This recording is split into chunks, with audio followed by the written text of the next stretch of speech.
A floating memorial making its way this morning past the World Trade Center and into a New York port. The USS New York docks in just a few minutes. And earlier I got the chance to talk with some sailors serving aboard the ship and family members whose loved ones the ship honors.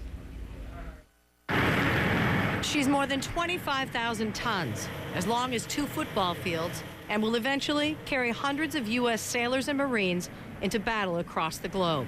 But it's the bow of this new ship that sets her apart. Of any ship in the Navy, this is one ship where you can really be proud of your mission and remember on a daily basis of why we're here and why the ship is so special. The steel in the bow, we're very mindful that we're representing the families of victims of 9/11 and the people who died that day.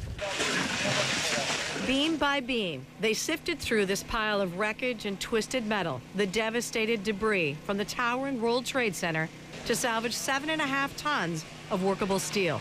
More than 1,000 workers then melted, poured, and reshaped that steel into what would become the bow of the USS New York. Now plying the waters as a mighty symbol of all that was lost on that day more than 8 years ago. We lost 658 employees, my brother, my best friend, all my coworkers.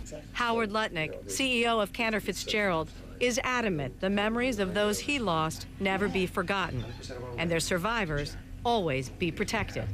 I really like the idea of people going out and avenging what happened to us and protecting us so that it should never happen again, because the pain that we went through, we would want no other family to ever have to go through it. The ship will be a memorial for Lee Ialpi, too. His firefighter son, Jonathan, bravely went into the towers on 9/11, but never made it out.